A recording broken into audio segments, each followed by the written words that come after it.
Well, good afternoon. I think we're just after noon, and we'll get started. I hope everyone's had a thought-provoking morning at Dawn or Doom 2017. I'm Jay Ackridge. I'm currently serving as interim provost and chief diversity officer for Purdue, and it's a privilege to welcome you all to this luncheon session. Prior to this job, I served a little over 9 years as dean of the College of Agriculture, so it's a special privilege to introduce our afternoon's keynote speaker, Dr. Robb Fraley.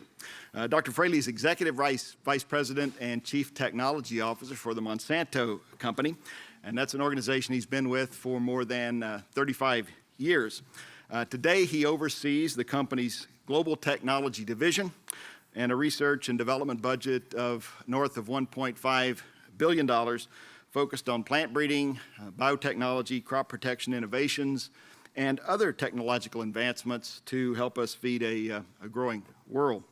Often recognized as the father of agricultural biotechnology, Dr. Fraley developed the first genetically modified organisms in agriculture in the early 1980s as a way to help farmers combat serious pest and weed problems that threaten their yields. And these breakthrough innovations have increased crop productivity, reduced chemical use, and really profoundly changed agriculture around the world. Today, these genetically modified crops are grown on more than 450 million acres worldwide, and that's a number that's been attained in a very short period of about 20 years from the really first commercial introduction.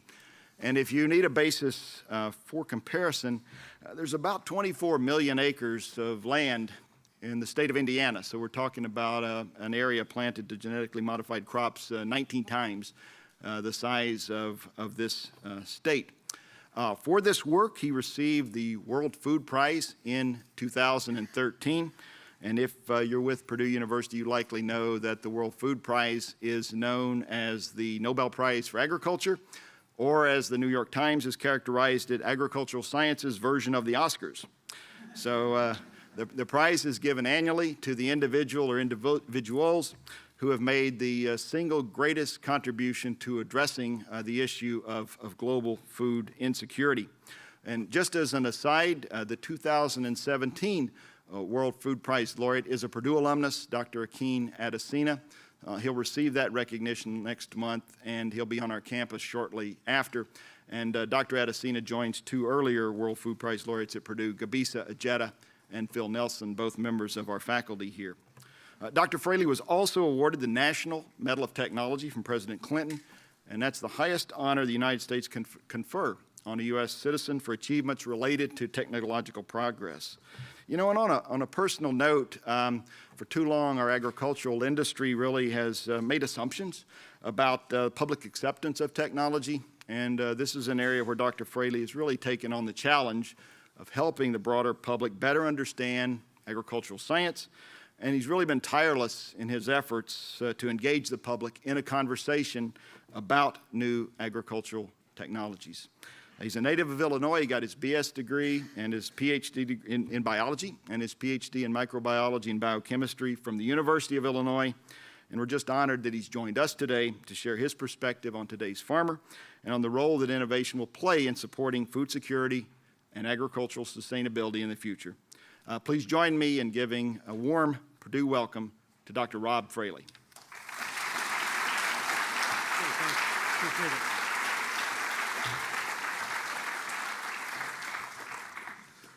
Great to be here. Good to see so many folks in the audience. It's great to be back on campus. It's been several years since I've visited, and look forward to it. I see we're going to do a little creative interpretation of this. My only request is, I'm going to turn 65 in a few months, but if you could make me look about 40, that would be great. I was thinking about the Oscars. I'm not going to be making any political comments here, so don't worry about that. It's great to be here, and I think it's great to have a conference like this that focuses both on the science and the technology, and then the societal issues and directions forward. And those are the kind of things that I'm going to address. And I'll do that with not too much science, but enough to give you a sense of the future. and it'll probably be with a lot more dawn than doom if we're going to do that balancing act. I saw the signs outside, and I was trying to figure out how to do that right. But what I'd like to do and get started, since this is the designing food track, I just wanted to start with a conversation about an individual here who was both a personal friend and a mentor to me. You probably all recognize the picture of Dr. Norman Borlaug. Norm won the Nobel Prize in the recognition of the scientific contributions that he made to help feed the world. You know, I remember growing up as a kid when we first got TV, and I grew up not too far from here on a small farm across the Illinois-Indiana border in Illinois. And I remember, you know, Sunday mornings we'd see pictures of lots of hungry people in Pakistan and India. Norm's contribution, of course, were to bring a brand new breeding technology that created high-yielding wheats that drove the Green Revolution and saved a billion people from hunger and starvation. And as you can see in the quote here, one of the important points he made is if you know, the opportunity with agriculture and agricultural technology is both to address poverty and food security.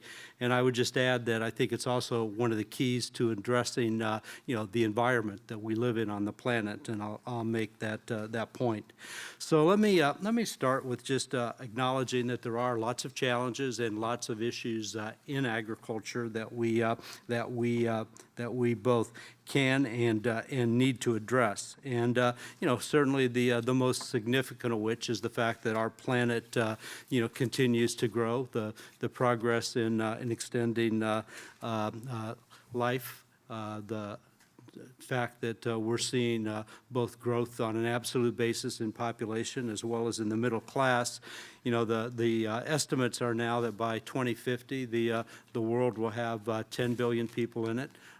As important from a food security perspective, we'll see between 2 and 3 billion people join the middle class, most of those in Asia and in Africa. And as a result of the changing economics and the improvement in diets, you know, the estimates are that between now and 2050, we need to increase food production and reduce food waste so that we can achieve somewhere between a 60 and 100% increase in the food supply that we'll need for the future.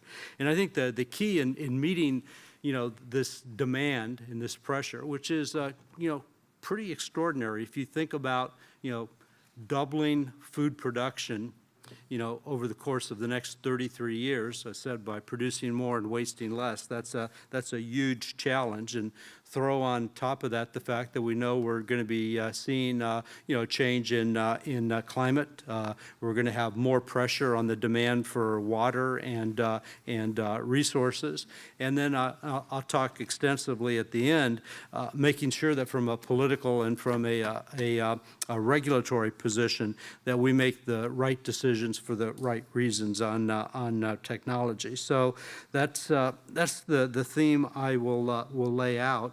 And I will shift quickly to, you know, acknowledging that these are key challenges, but I think that the explosion of innovation that's coming into agriculture gives us the tools to address that. So when I think of where we're at, as I said, I'm going to start with the dawn and the opportunity to work together both in science and communication to ensure that we have a world with both an adequate food supply, but that we have the tools and the practices that allow us to not only preserve but to enhance the environment for the future. So I am going to give you the case for dawn, and it really emanates from the fact that we're living in a period where the two greatest technological advances of our lifetime, you know, the advances in biology that are giving us insight to the very level of the gene, and then the advances in the digital ag tools that are allowing us to understand our environment and to be able to use data to make better decisions to both increase profitability, productivity, and to reduce waste. And that's the key. And maybe as one way of illustrating this, I'll show a curve that I'm sure some of you have seen before. These are the corn yield numbers for the U.S. And it's a remarkable story. I left my dad's farm in 1970 to go to college at the University of Illinois, one of those other great Big Ten institutions. When I left my farm in 1970, the average corn yields in the U.S. were 75 bushels an acre.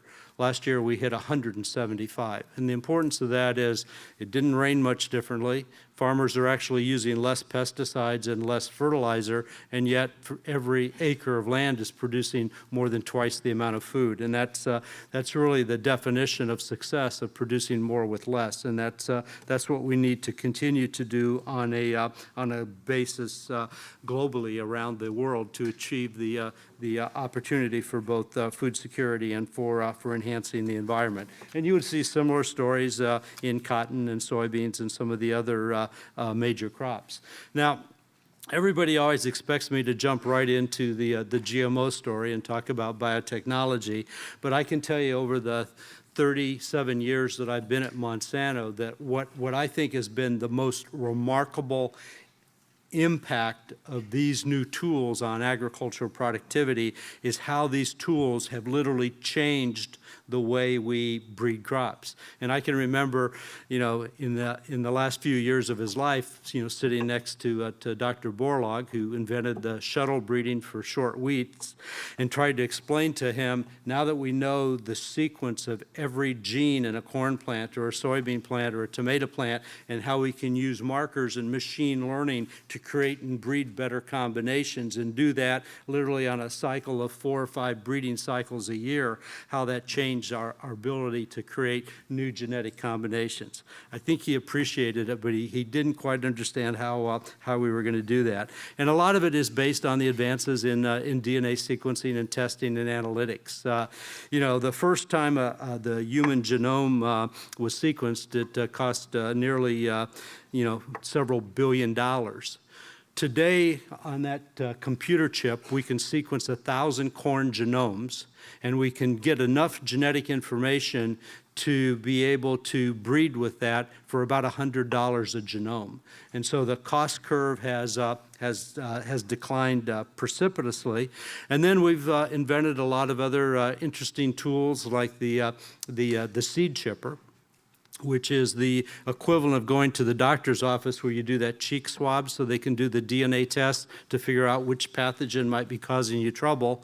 We can take a small sample off of a seed and understand the genetics of that seed uniquely and precisely. And that's important because every kernel on that ear of corn or every bean in that pod is a brother and sister. And so we're now at the stage where we can identify exactly the best new seed and combinations, which means every time we're developing new seeds, they have better yields, better disease resistance, and that curve will continue to accelerate as we move forward. So the impact on breeding has been phenomenal. And once you know every gene and you can create those combinations, you have an incredible opportunity to improve yields and productivity. And importantly, because the costs have come down so dramatically, these tools are now generally applicable to all crops. The vegetable crop genomes have been sequenced. There are many projects underway between our company and others to use these tools for smallholder crops and orphan crops, and I think it creates an incredible breakthrough opportunity for accelerating genetic gain on a global basis. So I will talk a little bit about biotechnology and GMOs. I helped develop that first technology during the 1980s when we were able to insert the first new gene into a petunia plant. And then in 1996, we were able to launch the first biotech crops, the Roundup Ready soybean, the insect-protected corn and cotton. This technology has had a profound effect on increasing yields, as you can see here.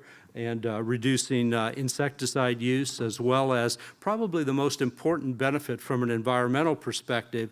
You know, as a kid growing up on the farm here in the Midwest, I would come home from school and spend my afternoons and evenings plowing our fields to till them in preparation for the crop for the next spring.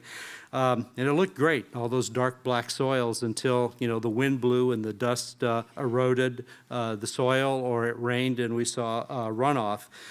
Today, with the technology we've developed, basically the plows have been put away, and that ability to preserve moisture, to reduce erosion, and really importantly, all of that carbon that corn or soybean plant had put into the root system, if you don't till the soil, is stored carbon. So these technologies have had an amazing impact on both improving yields, productivity, and reducing the environment.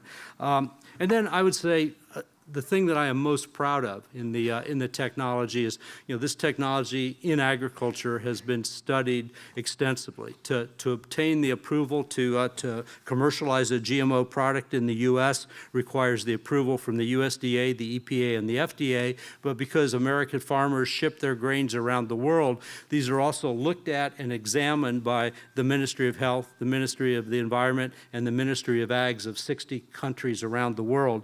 And what I'm most proud of is, you know, since their launch in 1996, there's not been a single issue of food or feed, animal or human safety with the technology, and that's backed up by lots of independent studies, and that's key. But I know, you know, still sometimes in the conversation, the concern that people have is, well, haven't you changed the genes? Haven't you done some type of genetic modification? And should I be concerned about that?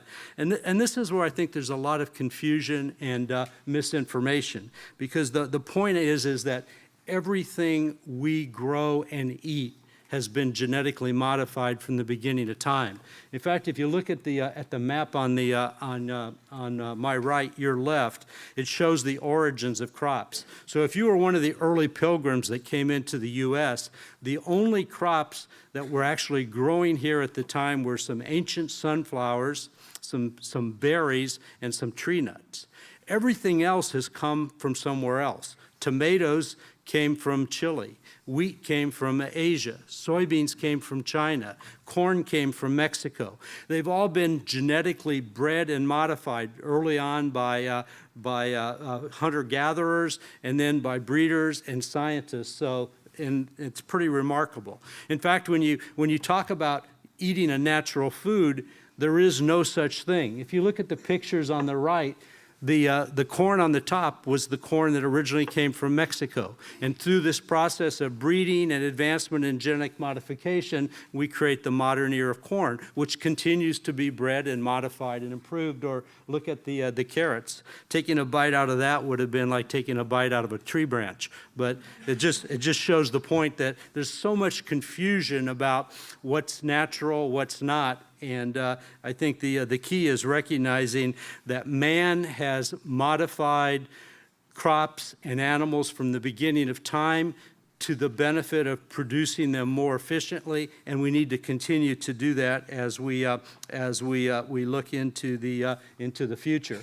In fact, I would be so bold to make the statement, and I've written a couple of articles about that. If you really think about it, we actually live in a GMO world. And the simple points I always like to make here is a lot of people don't appreciate it, but the very first GMO product ever developed was human insulin. And that was done in the 1980s and commercialized in 90. And so if you're a diabetic, or if you know someone or have a family member who's a diabetic, they're actually using the human insulin from a gene introduced into a bacteria or a yeast, so that it's producing very pure, bona fide human insulin. And as a result of that, and before that, people extracted insulin from the pancreases of sheep and cattle or pigs. So this is pure, it's not contaminated with any viruses, and it creates a tremendous opportunity. Today, in fact, if you look at all the new medicines or drugs that are being developed, about 60% of them are based on GMO technology, whether it's a new antibiotic produced in an engineered microbe or a new biological for treating cancer or other products. So the medicine side has gone very well. From a food perspective, almost all of the colorants that are added to foods, a lot of the flavorings, a lot of the vitamins are all produced in genetically modified microbes and then purified and added to food. And then my personal favorites are the lifestyle ones, where just about everything we think about or touch has a GMO connection, whether it's that quick strep test, which is a DNA test that you get in your doctor, or the detergents that you use to wash your clothes. If you read the back, they all contain enzymes that lift out the dirt or allow the detergents to work under cool temperatures. Those are all modified proteins. And my favorite, of course, is the pet fish. You see here on the picture, which I've got an aquarium in my office, and I always admire the bright colors that basically are genes inserted into either the barbs or the tetras that come from luminescent algae. Or corals that give them that bright color under light. So even our pets are GMOs in many cases. So that's kind of the story on GMOs. Obviously in crops, we've had great successes. As Jay mentioned, today GMO crops are grown in about 30 countries around the world. They're grown on about 400 million acres, which is about 25% of the world's cropland, and new countries and new products are being developed every day. And then this is the last piece, and I'm just trying to nail what is natural and what is genetic engineering. Jay, I told this in public a few months ago, but I think if we would have understood how much nature does in moving genes between species, I'm not sure I would have gotten the patent for plant transformation, because it turns out, for example, that all the sweet potatoes that you eat contain the agrobacterium genes that we use to create the first soybean and corn plants. My favorite example of nature as a genetic engineer is the yew tree. Do you know what yew trees are useful for and famous for? Pardon? Well, the yew tree makes a particular compound that is helpful for treating human cancers, breast cancers.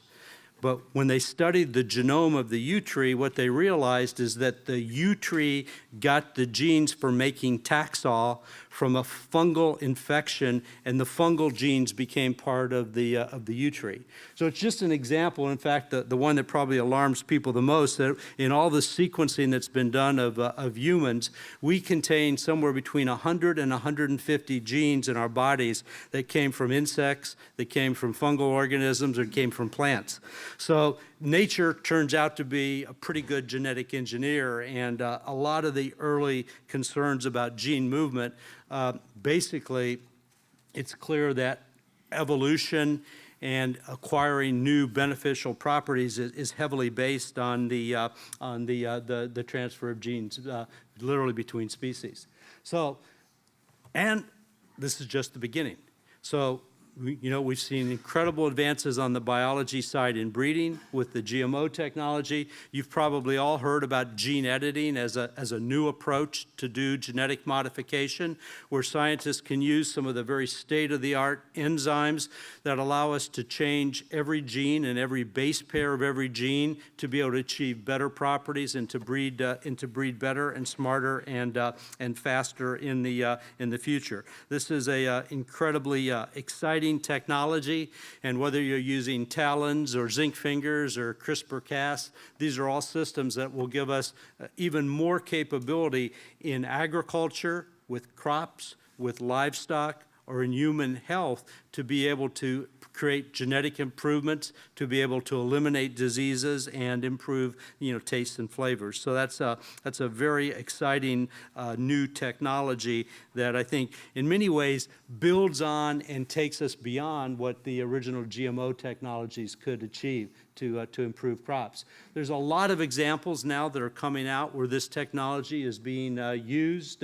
We've used it to improve the nutritional content of foods. Other scientists are working hard on disease resistance, but it represents a new and exciting tool. And what's so promising about the technology is so far the regulatory requirements have been set at a lower stringency than for the introduction of new genes as a GMO. And I think this technology is going to be much more accessible to university scientists, to startup companies, and to institutions around the world. In our case, we've used it in a couple of commercial applications already. What you can see on this ear are yellow and white kernels. The white kernels are gene edited to knock out the pigment genes. This lets us run a yellow corn breeding program, and with a couple of simple gene edits, also create white corn that's important for farmers in South Africa, parts of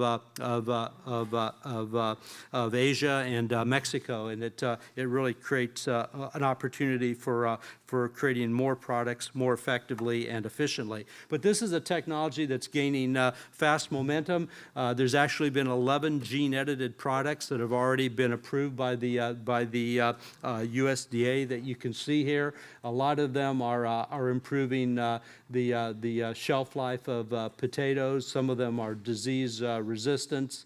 Some of those are adding flavor and other beneficial traits to improve quality and health and nutrition. And these have all been approved with a USDA APHIS letter and a much more abbreviated review, and that allows the accessibility of the technology. So for perspective, for us to develop and commercialize a new GMO biotech trait, it's about $130 million of development costs. These would be a fraction of that, and that, I think, really increases the accessibility both in this country and around the world for scientists to achieve that benefit. And then just one other technology that I'd like to highlight, because again, it takes us beyond GMOs in some ways, and that's the understanding that the RNAi molecule is a regulatory mechanism in all living organisms. So plants, animals, and people use RNAi, these small RNAs, to regulate gene expression. We've worked in this area for several years and have shown that if we design the right RNAi, we can use it very effectively to help control insect pests. So the example on the left-hand side is what will be a new product for corn farmers, where we've used the RNAi to create a new way of controlling the corn rootworm insect. So what we do here is we sequence the genome of the corn rootworm, and we test which of the genes are most sensitive to inhibition by the RNAi molecule that's designed to bind to that gene, and we can find RNAi molecules that are very effective in controlling the insect. So the corn plants on the left, you can see the RNAi plants on the left, the non-traded, and the protection of the root is very valuable for farmers to both increase their yield, to increase their nutrient and water uptake, and to grow crops more efficiently. And then this is my favorite example of the technology. You may recognize this as a honeybee.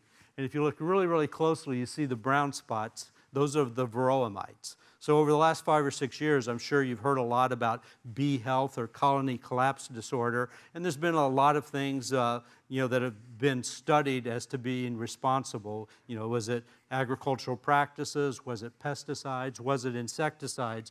I think almost all scientists now universally focus on the varroa mite. This is a pest that originally came from China and now is in the U.S. And the varroa mite, if you can imagine what it's like having a football right here. And what the varroa mite is doing is it's draining the bee of its hemolymph, but it's also infecting the bee with viruses. And the key to this, it's a very complicated control question because you're trying to control one insect feeding on another. And it's hard to do that with pesticides that have that kind of specificity. But what we were able to do was to sequence the genome of the varroa mite, and again, develop these RNAi molecules that specifically interact with the varroa mite and have no gene like that in the bee itself. So we can take a beehive, feed it a sugar solution with the RNAis, and actually see a reduction of mite and an improvement in bee health. So that's another cool example of where new advanced science is just creating an incredible wave of options for the future. So that's the dawn on the biology side. Let me shift gears and talk about the digital ag. And I'll start by just making the point that agriculture, in my mind, is the world's oldest industry. I would argue it's probably the most important industry when you think about food security and you think about the environment, but it's the least digitized of any industry in the world. And that's changing very, very, very quickly. And so I think one of the key things that creates that new dawn for agriculture is this wave of innovation that's coming into the ag space. And it's common now to see, computers that are very powerful on tractors, the use of a lot of sensors and satellites and digital tools that are giving us a lot of information. The way I describe what's going on, I'll take two cuts of this and see if it works for the audience. I grew up on a farm. I can remember my dad doing soil tests. He'd do nitrogen tests. But today, there's 70 layers of data that are on every field available. So it's the pH, it's the elevation. Just an inch or two difference in the elevation of a field changes the way water moves, which changes where the nutrients are, that changes the pest properties, the organic content, all the different minerals, the soil structure. These are all factors now that can be analyzed by a computer. We started this by buying a company out in San Francisco called the Climate Corporation that had literally mapped every single one of the 30 million fields in the U.S. to give them the perimeter, kind of like a Google map. And now they're adding to that this kind of digital data so that farmers have an absolutely in-depth understanding of that field. And when you drive across Illinois and Indiana, all those fields look the same. I can tell you almost every field has 4 to 5 different soil types and many different parameters that all impact crop yield. The other way I think about this, and I can remember my dad sitting around the dinner table trying to make decisions on which seed to plant, how much fertilizer to use, various agronomic decisions. But when you add it up, in the course of a farming year, a farmer is making 40 or 50 decisions that impact the yield and the outcome of that crop. What's possible is each one of these decisions can now be analyzed based on the specific knowledge of the exact genetics of that seed, on the exact effect of the environment with all those different parameters. And the point is, if you make 40 or 50 decisions, if you just make each one slightly better, at the end of a season, you've changed the world. So that's two shots at explaining digital ag. And if it didn't work, I'm going to try one more here and make the point that today's farms are a lot more like Silicon Valley than they are Green Acres.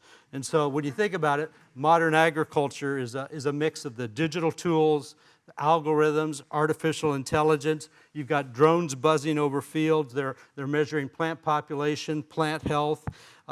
There's ability now to take pictures of leaves using the same technology on Facebook so that you can get an exact identification of that using artificial intelligence. And that lets farmers spray precisely exactly what they need to control the pest, to do the right identification.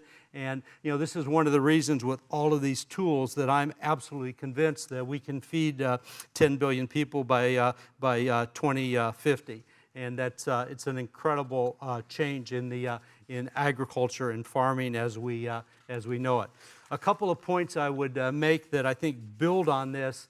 It also, I think, completely changes the paradigm on on innovation in agriculture. The last 3 or 4 years have seen the greatest infusion of new investment in agriculture that the world's ever seen. There's over 1,000 new companies that are in the digital, the genomics, the gene editing, the microbial space. So it's creating just a wave of innovations, and companies with those logos down there at the bottom are the companies that are helping to drive and transform the analysis. And I think when you bring it down to what's going on this campus, I mean, your development of your innovation and research centers, your ability to create startups and to house them, I think really points to the fact that this innovation has been very democratized in terms of its accessibility, and that's been key. I think the other important point I would make is the fact that this has really broad implications. So I'm going to kind of wrap up here and kind of share with you my dream, my goals of what's possible. And so, you know, you have all of this technology coming in that's going to allow us to farm much more precisely. You know, when you know every single gene in the seed and you know 100 parameters on the field, you're taking a lot of that variability and risk out of farming to make better decisions. So we're able to produce more with less. We're able to conserve soil carbon. These breeding tools are so precise that the genetics of the seeds today are much more diverse than what farmers planted 30 or 40 years ago, because they incorporate genes from breeding programs all around the world. So if you look at the graph, I think what's key is where we can be with this. So if you look at world population, it's in the blue.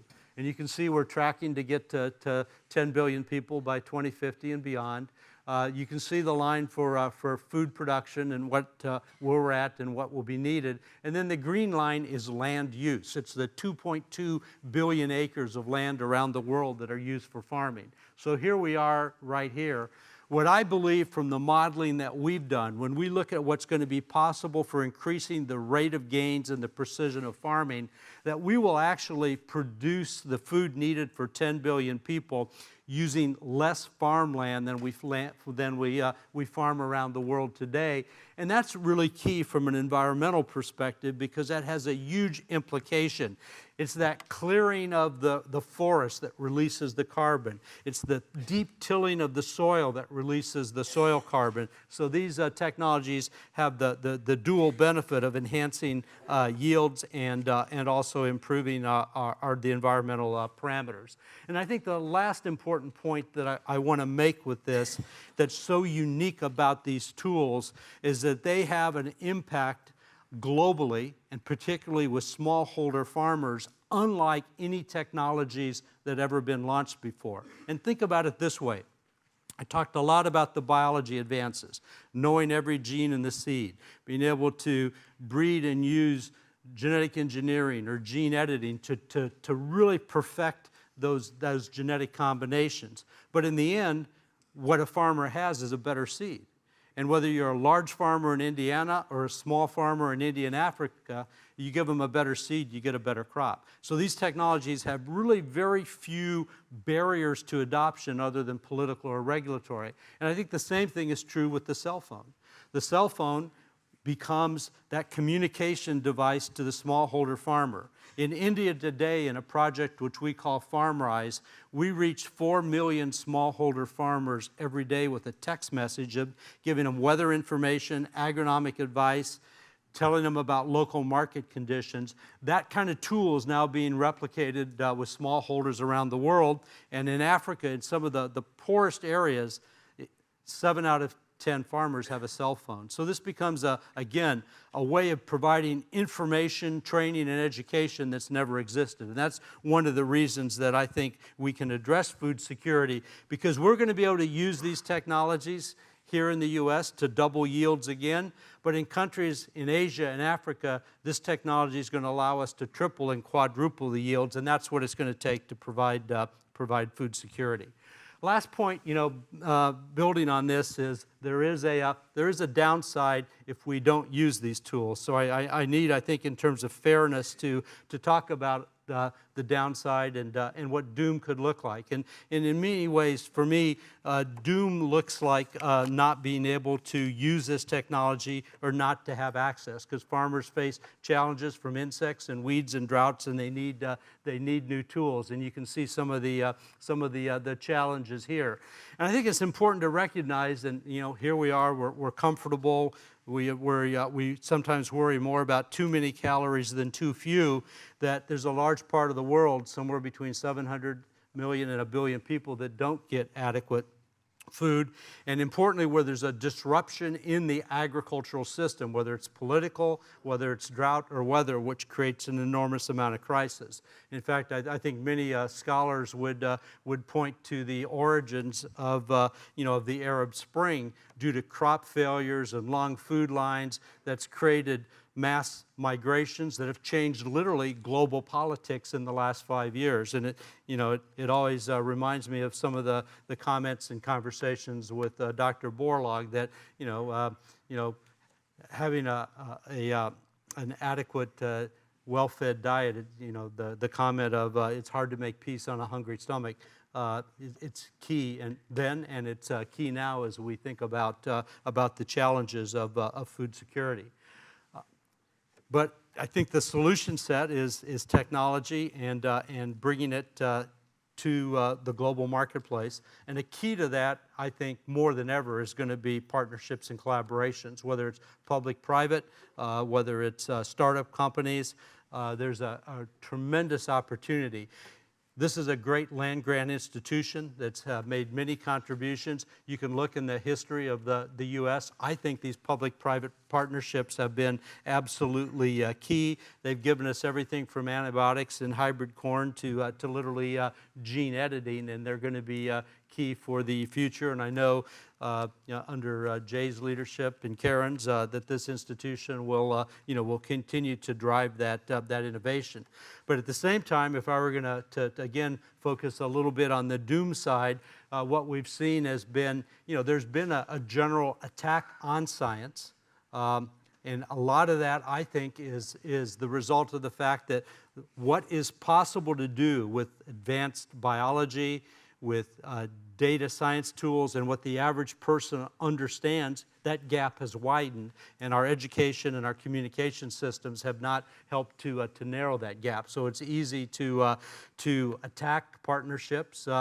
In many cases, I know academic scientists who collaborate with industry have been attacked publicly, and their reputations damaged. And it's unfortunate because at a time when technology is exploding and the need for public-private partnerships is greater than ever, it's something that I think we need to focus on. And it really doesn't matter whether it's an attack on an agricultural technology, on a healthcare technology, on a manufacturing process. The point is that we need to do a much better job of communicating to the public than what we've done. So years ago, I used to be frustrated by this, and then I really realized that in the end, it's really a reflection that we have just done a lousy job of communicating to the public about science. And just a couple of things that we've studied that I think are important, and I'll share with you. The first thing is what's changed with the internet is how people get information. It used to be, you could write a paper, you could put on a TV program, and you would communicate. If you look at the curve today, and this only went through 2014, I would bet it's closer to 80% of the information that people get about science now comes from the internet. And you can see about 10% comes from newspapers, maybe a little bit more from television. So and you can see the unique users here as of last year: Facebook, Instagram, and Twitter. Here's the point. I've talked to several of the folks here this morning. If you're a scientist and you're not active on social media, your voice basically doesn't count, because people are getting that information. And then there's another phenomena which I think is also important to recognize, and it's been shown in studies that if a person gets a reinforcing message 30 or 40 times on social media, that is considered fact. even though it may not be provided by an expert or any kind of valid content. And so that's an increasing phenomenon. The only other thing I would add, which I think is an interesting insight, is on the right panel. And this was a question asked of individuals who are generally opposed to new biotech or data science tools. But they were asked, if this tool were to be used, would you prefer that the tool be used to address food security or to enhance the environment? And you can see that the environment wins pretty handily. And I think that's an important message for all of us to consider. And the way I want to make sure you understand that is what farmers do, what our agricultural system does to address food security for our country and the exports around the world is magnificent, and that's the primary goal. I would tell you, we have just done a lousy job of talking about how all these new technologies have enhanced the environment through reducing pesticide use, reducing tillage, producing higher yields on each unit of land. And that's a real opportunity for us as we talk to the public to address communication in a way that people are really interested. I find it's really hard when I'm in New York City or San Francisco doing a debate, having a conversation, to talk to people about food security to an audience that's never been hungry and never missed a meal, and usually has a different concern. But clearly, as we think about a growing world, the need to double the food supply in the next 33 years, and the fact that we can do it more sustainably with better ways to farm more precisely, that's pretty remarkable. And that's I think, is in part of the message. So just to make a little bit of fun on this, I don't know if any of you have seen this book. This is Alan Alda. You remember MASH? Some of you are probably old enough to remember MASH. You know, kind of a funny guy. I've been fascinated. He's actually a member of AAAS, and he's written about science communication. And if you can read his quote here, it says, "If I understood you, would I have this look on my face," as only Alan Alda can do. But he makes the point that there's nothing more serious about communication of sciences. And his quote is, "People are dying because we can't communicate in ways that allow us to understand one another. It sounds like an exaggeration, but I don't think it is. When a patient can't relate to their doctors and don't follow their orders, when engineers can't convince a town that a dam could break, when a parent can't win the trust of a child to get off of a lethal drug, then we know it's serious." And I guess what I would add to that is, when people suffer from diseases that could have easily been prevented by getting a vaccination, or when, in this country we spend $30 billion a year on quack supplements, or, that are touted by Dr. Oz, or when, countries in Africa and Asia let people starve because they won't approve new technologies like GMO crops, then I think it really points that we do have a very serious, communication. As I said, I personalize this as just we need to do a better job. We need to be active on social media. We need to be out there in the public, doing the conversations, doing the debates, doing the local meetings. And I think if we do that, and we do that effectively, we can. In fact, it pains me to say this as someone who's always wanted to be and been a scientist all of his life. But the realization that I have is that science is absolutely critical and essential to develop new technologies and new products. But the key is it's insufficient.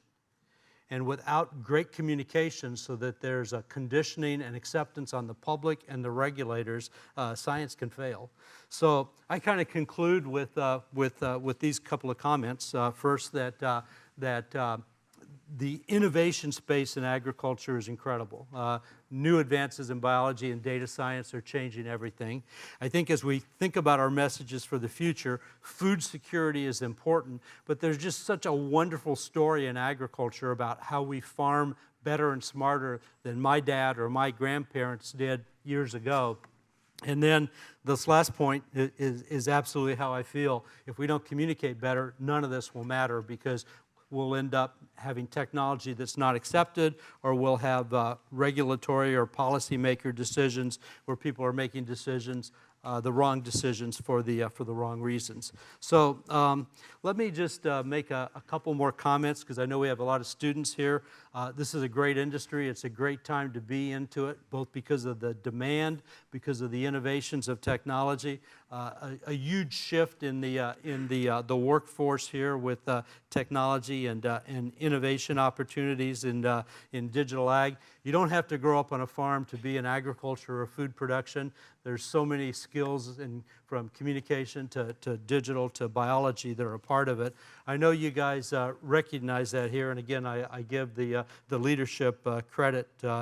Purdue is probably one of the best in the country. Jay, I think we have to argue whether you're number 2 or number 3, but you've developed a lot of STEM talent, and that's great. And you're recognized as one of the top 10 ag schools in the world, so that's key. So I just everybody here, it's a great career opportunity, and it's an important one. There's a lot of things you can do with your skill set, but I think embarking on a career where you're addressing food security and you're enhancing the environment is about as noble a mission as anyone can move forward with. So I'm going to leave you with 2 thoughts, and just to kind of sum up some things, and 2 numbers. So the first is 0, and that's the number of health issues that have been associated with GMOs over the last 25 years. So just put that into perspective. And I'll give you one more number, 3.1 million. That's the number of kids who die every year from starvation. So, and that's because there are countries that don't allow, don't invest, don't accept, modern technology. So, I come out strongly in favor of the Dawn. I think we have the tools to do it. I think we recognize what we need to do differently from a communication perspective, and we have the opportunity with a real focused and concerted effort to make sure that when 2050 rolls around, that we live in a world that is both food secure and where the environment is one that has been dramatically enhanced and improved with better farming practices around the world. So with that, I close. I thank you for your attention. Jay, if we have time, I'll be happy to do a few questions.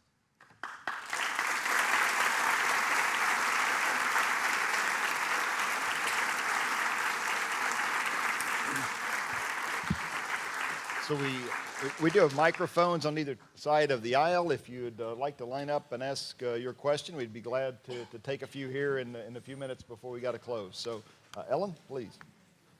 Thank you very much. Very interesting talk. I'm an anthropologist, and I spend time in countries which some of them that were on your map do have the regulatory and the orientation to allow some of these initiatives. And there are still people who are hungry. There are still people who are starving. There are still wars. There are still all sorts of things that aren't really related to regulatory or solely political issues related to science. And I just want to say that I think I've really enjoyed working with agricultural people here at Purdue. And I think one of the things that we often engage with in our discussions is the human factors that go into all this. There are economic issues involved, not just political ones, where the costs involved in the use of technology can drive many farmers to not be able to farm the old way. You need a different type of farming, different type of resources, different type of technologies to go into it. So we still end up with some really serious economic imbalances that I think have to be dealt with in these models. We can't ignore the human factors or just say producing more does not solve the problem. Also, getting it to more people is part of the issue. So I'd just love to hear your comments on that. Sure, and I would certainly, I've had a chance to travel all through Asia and Africa, and there are daunting challenges, and I fully acknowledge that. But what's true is most of the people who are in poverty are smallholder farmers. And going back to Norman Borlaug, if you help a smallholder farmer produce more, you not only address hunger, but you address poverty. And it's that cycle of then being able to produce a little bit more and sell it and move forward. And I certainly would not argue at all that we need infrastructure, we need roads, we need lots of improvements, but I think a lot of it as I've seen around the world, starts with food security and being able to create a market-based economy. I mean, when my grandfather was farming in this country, on the same farm I grew up on, half the people in this country lived on a farm, and now it's less than 1%, and we've freed up that person power to create all the other industries and growth. And I see, Africa having that same potential, blessed with soils and moisture and capability. And I think the beauty of these technologies that's different than trying to have a farmer buy a tractor or something that requires a great deal of training and language skills is better seeds and cell phones are very intuitive, and they step across a lot of the historical barriers that have slowed down technology adoption. And I think part of the message here is this is part of the solution set, and that's one that we need to push hard on. And all the other factors are key, but so much of life starts with adequate diet and nutrition, and it's that stepping stone to societal evolution that's so important. Thanks. Good question. Yeah, sure.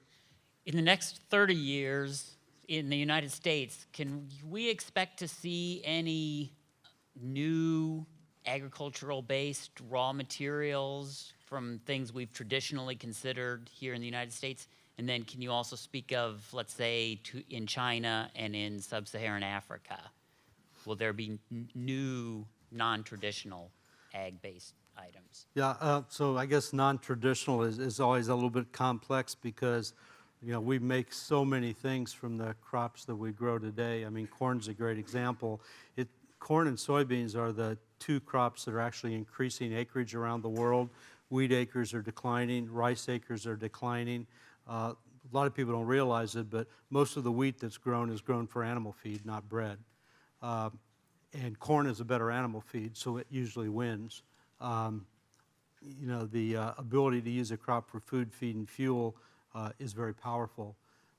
Soybean acres are going up, certainly because of the demand for oil in cooking and processed foods.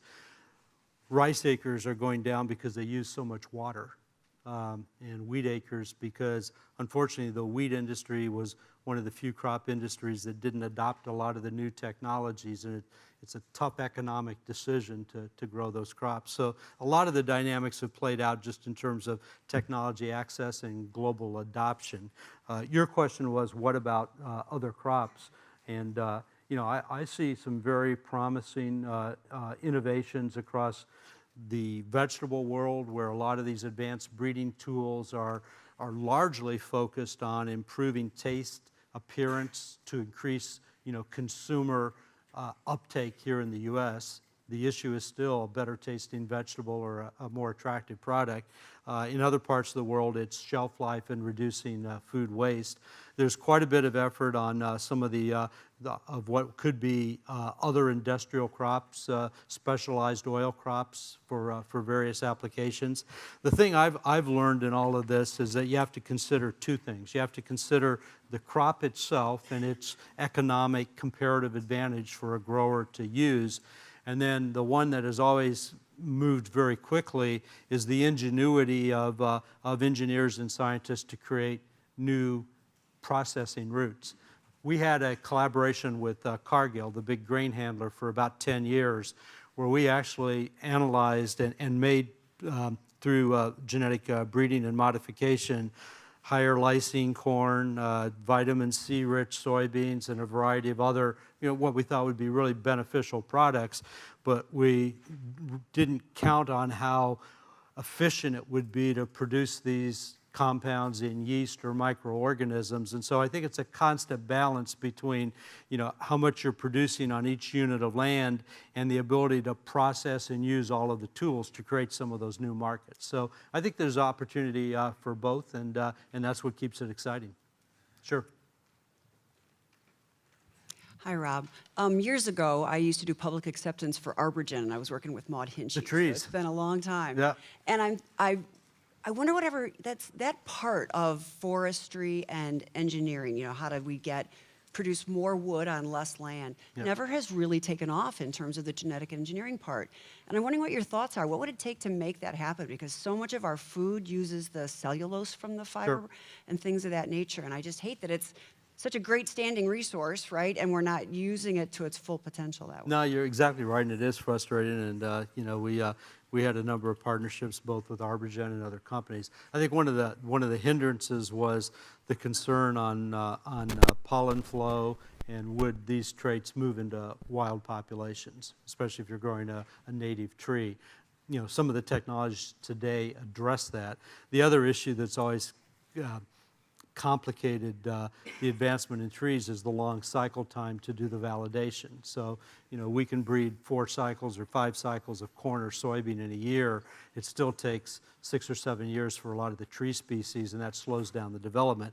That being said, what I'm impressed with is there's a whole new wave of companies using gene editing tools to address improvements to trees. And probably the 2 projects that we've been involved with in sort of a background of sponsoring are working with orange trees to create a resistance to the citrus greening, and working with the other trees on disease resistance. So trying to bring back some of the old species. But I know there's still a real interest on everything from, you know, insect control to faster growth with the tree industry.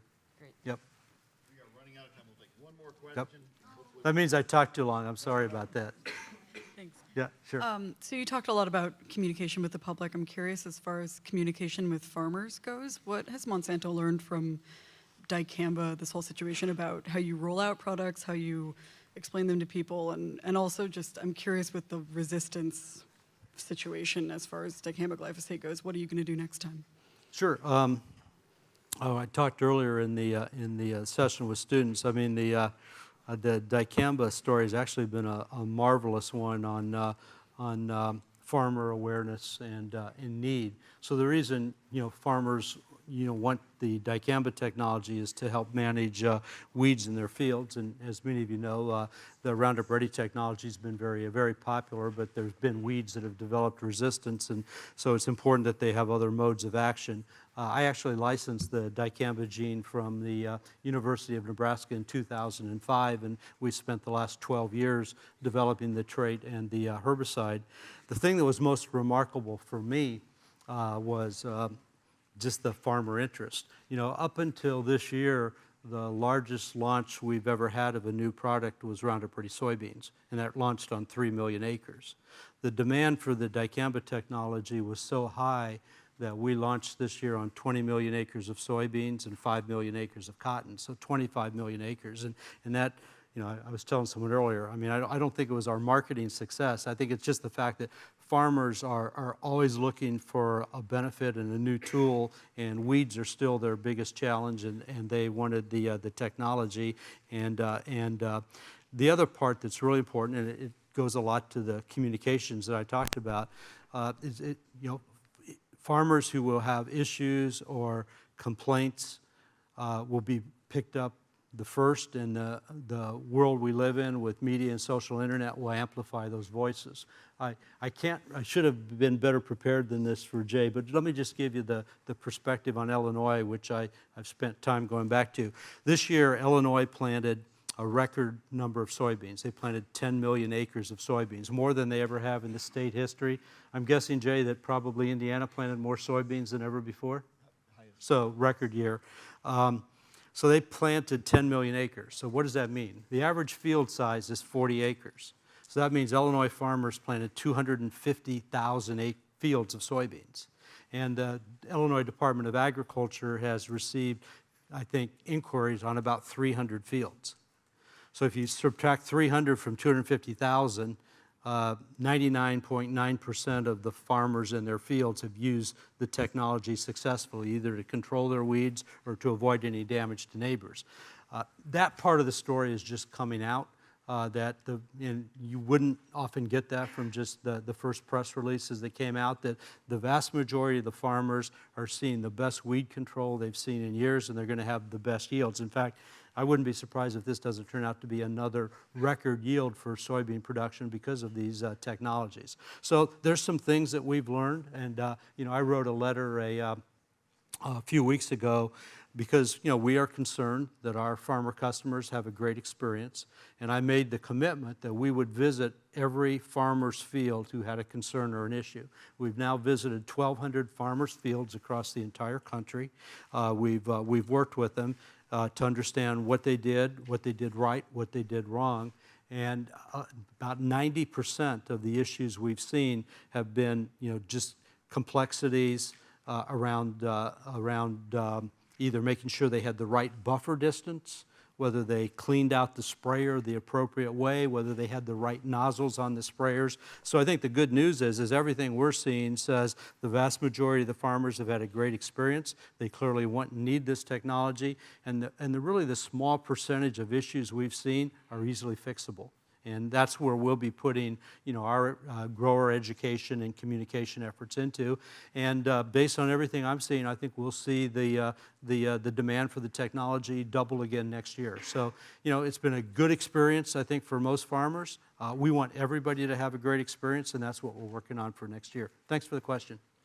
We do need to wrap up, but certainly want to thank Robb for these insightful comments. Thanks. Appreciate it.